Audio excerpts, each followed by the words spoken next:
சுவாமிஸ் கிச்சனில் நாம் இன்றைக்கி பார்க்க போகிற ரெசிபி கேழ்வரகு மாவை இந்த முறையில் அரைச்சி வச்சுக்கிட்டிங்களன்னா இட்லி, தோசை, ஆப்பம், காரக்குழி பணியாரம் எல்லாமே செய்திடலாம். நம்ம பிரேக்ஃபாஸ்ட்டுக்கோ, டின்னருக்கோ, ஈவினிங் ஸ்நாக்ஸுக்கோ நம்ம இதை செய்து சாப்பிட்லாம். ரொம்ப அருமையான ரெசிபி இது. இதை எப்படி செய்திடலான்னு பார்த்துவோம். நான் 3 கப்பு கேழ்வரகு எடுத்திருக்கேன், அதாவது ராகி 3 கப்பு. இதை நல்லா சுத்தப்படுத்தி எடுத்துக்கிடுங்க. 3 கப்பு. இதில் 1 கப்பு அரிசி, நீங்கள் சாப்பாட்டு புழுங்கல் அரிசி எடுத்துக்கலாம். நான் சிவப்பு சாப்பாட்டு புழுங்கல் அரிசி எடுத்துருக்கேன் பாருங்கள். உங்கள்கிட்ட இது இல்லைன்னா நம்ம புழுங்கல் அரிசி, சாப்பாட்டு புழுங்கல் அரிசி எடுத்துக்கலாம். 1/2 டீஸ்பூன் வெந்தயம் போட்டு நல்லா கழுவி எடுத்துடணும். ஒரு 5-6 முறையாவது நீங்கள் கழுவணும். அப்படின்னா தான் அந்த கேழ்வரகுல, அதாவது ராகி மாவு, ராகியில் இருக்க அழுக்கெல்லாம் போகும். இப்போ இதை நிறைய தண்ணி விட்டு ஊற வச்சுருங்க. குறைஞ்சது ஒரு 6 மணிக்கூர் ஊறணும். பாருங்கள், நல்லா ஊறட்டு 6 மணிக்கூர். இப்போ இந்த கேழ்வரகு ஊற வச்சு 4 மணிக்கூர் கழித்து நம்ம உளுந்தம்பருப்பு ஊற வைக்கணும். அதாவது உளுந்தம்பருப்பு 2 மணிக்கூர் ஊறினா போதும். ரொம்ப நேரம் ஊறணுன்னு தேவையில்லை, ரொம்ப ஒரு மாதிரி புளிச்சிரும். அதனால் 2 மணிக்கூர் ஊறினா போதும் உளுந்தம்பருப்பு. இப்போ 2 மணிக்கூர் கழிஞ்சிட்டு உளுந்தம்பருப்பு ஊற வச்சு கேழ்வரகு ஊற வச்சு 6 மணிக்கூர் ஆயிடுச்சு பாருங்கள். இப்போ நம்ம இதை தண்ணியெல்லாம் வடிகட்டி எடுத்துருவோம். முதல்ல உளுந்தம்பருப்பை அரைச்சி எடுப்போம். இட்லிக்கு அரைப்போம் இல்லையா, அதே மாதிரி நம்ம மிக்ஸி ஜாரில் மாற்றி நல்லா நைஸாக அரைச்சி எடுத்துடுங்க. நிறைய போட்டிங்கன்னா கிரைண்டரில் அரைச்சி எடுக்கலாம். ரொம்ப நல்ல டேஸ்ட்டாக பஞ்சு போல் வரும். இப்போ கொஞ்சமாக தண்ணி விட்டு நல்லா நைஸாக அரைச்சி எடுத்துருங்க. இட்லிக்கு அரைச்சது போலேயே எடுத்துருங்க. இதை அரைச்சி அதில் தனியாக இருக்கட்டு. இப்போ நம்ம கேழ்வரகு அரைச்சிடுவோம். அதாவது அரிசி, கேழ்வரகு, ராகி இருக்கு இல்லையா, அதை அரைச்சி எடுத்துடலாம். தண்ணி விட்டு நல்லா அரைச்சி எடுத்துடுங்க. நல்லா நைஸாக அரைச்சி எடுத்துடுங்க. உங்களுக்கு மிக்ஸி ஜாரு சூடாக தெரிஞ்சால் கொஞ்சமாக குளிர்ந்த தண்ணி விட்டு அரைச்சி எடுங்க. நல்லா ரெண்டாவதெல்லாம் உளுந்த தண்ணி விட்டு நல்லா அரைச்சணும். அப்படின்னா தான் மிக்ஸி ஜார் சூடாகாமல் இருக்கும். இப்போ அடுத்ததையும் அரைச்சி எடுத்தாச்சு. மிக்ஸி ஜார் அலசி கொஞ்சமாக தண்ணி விட்டுருங்க. இதில் உப்பு போடாமலே கலந்து வைங்க. இப்போ வெயில் காலம்னால நமக்கு நல்லா புளிச்சு மேலே வந்துடும், புளிப்பு கொடுத்துரும்.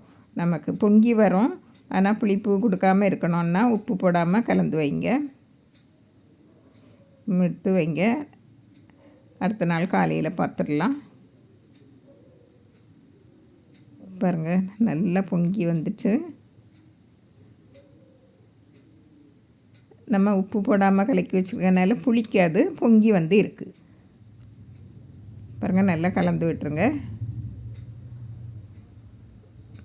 பாருங்கள், இதில் 1 டீஸ்பூன் உப்பு சேர்த்து நல்லா கலந்து விட்டுருங்க.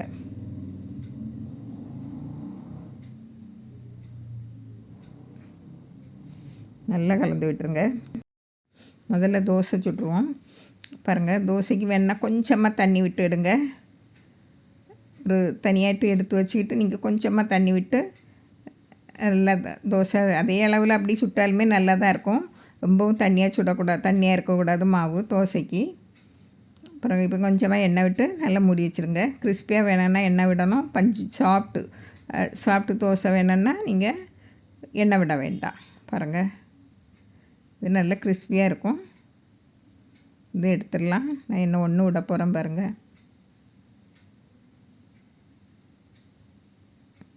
நல்லா நைஸாக வரும். நீங்கள் ரொம்ப தண்ணி விட்டுறாதுங்க பாருங்கள். இதையும் எடுத்துடலாம்.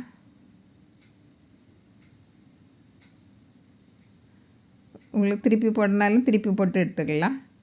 இப்போ நம்ம காரக்குழி பணியாரத்துக்கு நான் கொஞ்சம் வெங்காயம் எல்லாம் வதக்கி போட போகிறேன். அதாவது அடுப்பில் கடாயை வச்சு காஞ்சதும் 1 டேபிள் ஸ்பூன் எண்ணெய் விடுங்க. எண்ணெய் காஞ்சதும் கடுகு, கடலைப்பருப்பு, உளுந்தம்பருப்பு போட்டு நல்லா பொரிய விட்டுருங்க. குழி பணியாரத்துக்கு நம்ம அந்த இதை வதக்கி போட்டோன்னா தான் நல்லா டேஸ்ட்டாக நல்லா வாசனையாக இருக்கும். இப்போ 1 பெரிய வெங்காயத்தை பொடியாக கட் பண்ணி போட்டுருங்க. இஞ்சி 1 துண்டு இடித்து போட்டுருங்க. பச்சை மிளகாய் 1 தான் போட்டிருக்கேன். நான் மாவு குறைவாக தான் எடுத்திருக்கேன், அதில் போட்டிருக்கேன். கருவேப்பிலை எல்லாம் போட்டு நல்லா வதக்கி விட்டுருங்க.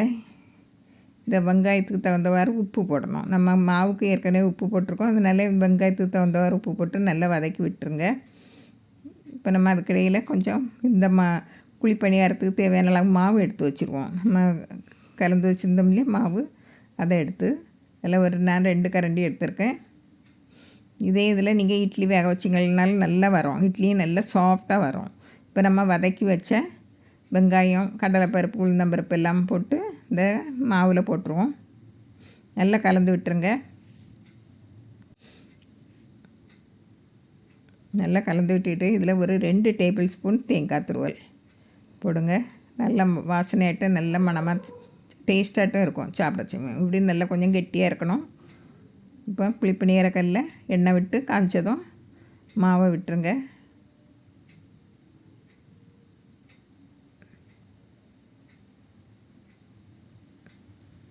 பாருங்க, மூடி வச்சுருங்க. நல்லா வெந்து வரட்டு. பாருங்க, திருப்பி போடுங்க. நல்லா வெந்து வரணும். அதனால் 2 நேரம் திருப்பி போட்டு நீங்கள் வேக வச்சு எடுக்கணும்.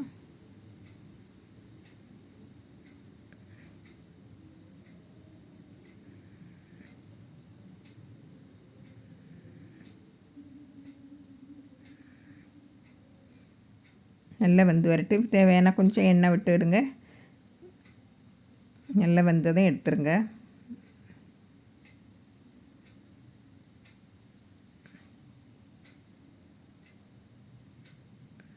குழிப்பணியாரமும் ரெடி ஆயிடுச்சு. நல்லா டேஸ்ட்டாக இருக்கும் அந்த குழிப்பணியாரம். இப்போ நம்ம ஆப்பத்துக்கு மாவு கரைச்சி எடுப்போம். அதாவது நான் 4 ஆப்பத்துக்கு எடுக்க போகிறேன். மாவு எடுத்துடுங்க. 3 கரண்டி மாவு எடுத்துடுங்க. அதில் கொஞ்சமாக நான் தண்ணி விட்டுருக்கேன். நீங்கள் தண்ணிக்கு பதிலாக தேங்காய் பால் இருந்தன்னைக்கு ஒரு 2 டேபிள் ஸ்பூன் தேங்காய் பால் விட்டால் போதும். ரொம்பவும் தண்ணியாக கரைச்சிடக்கூடாது, மாவு வேகாது. அதனால் தேங்காய் பால்னால் கொஞ்சமாக விட்டுறணும். நானும் கொஞ்சமாக தண்ணி தான் விட்டுருக்கேன். இங்கே தேங்காய் பால் விட்டீங்கன்னா நல்ல டேஸ்ட்டாக இருக்கும். பாருங்கள், நல்லா சுற்றி விட்டுருங்க. ஒரு கரண்டி மாவை விட்டு நல்லா மூடி வச்சுருங்க. இதுக்கு பேக்கிங் சோடா போடணுன்னா கொஞ்சமாக போட்டுவிடுங்க. நல்லா சாஃப்டாக வரும் இதை விட. பாருங்கள், நல்லா வெந்திருக்கேன்னா பாருங்கள், நல்லா கையில் ஒட்டாமல் வரணும். பாருங்கள், இதை எடுத்துடலாம்.